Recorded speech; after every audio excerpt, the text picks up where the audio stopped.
The Minister of Women Affairs and Social Development, Mrs. Pauline Tallen, has urged Nigerians to learn to love, tolerate, and live peacefully with one another.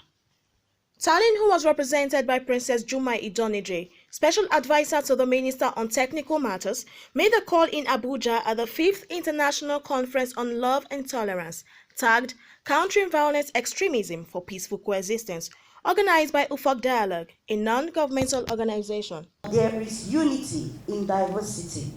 That was the strength of Nigeria, our country, and will forever remain our strength. Love and tolerance. It brought about unity. It united families from across the country. The role of women in responding to violence and terrorism cannot be overemphasized.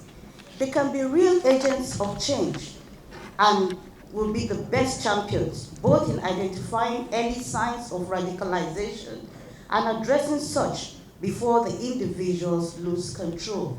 They are nearer to the children and their families. Appreciating the critical roles women play is useful in advocating and developing more targeted efforts to counter violent extremism, to prevent terrorism, and abide in love and tolerance. Mr. Kenneth Okonkwo, a Nollywood actor, said, "Love is not a choice but a command," adding that if Nigeria wants to counter terrorism, the antidote is love, saying, "Love is what we need." Love your neighbor as yourself. Your neighbor is not defined. Your neighbor can be a Christian, a Muslim, a Hindu.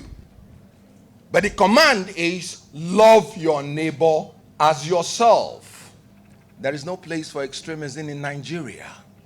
We are multi-ethnic. We are multi-religious, we are multi-linguistic. Everything in Nigeria is multi. And you know what? I love it that way.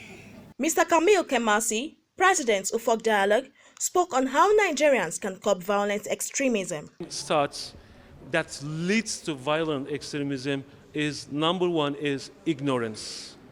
So when we are ignorant of not only sciences, when we are ignorant of our religion, when we are ignorant of our culture, when we are ignorant of others.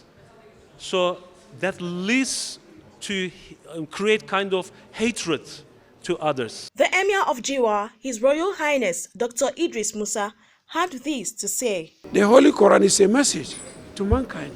The Bible is a message to mankind. If we cannot listen to what Quran taught us and what Bible taught us, we continue doing such bad things. We have to come down and share our love to everybody. I think there will be no problem for us. That's the biggest challenge in the country.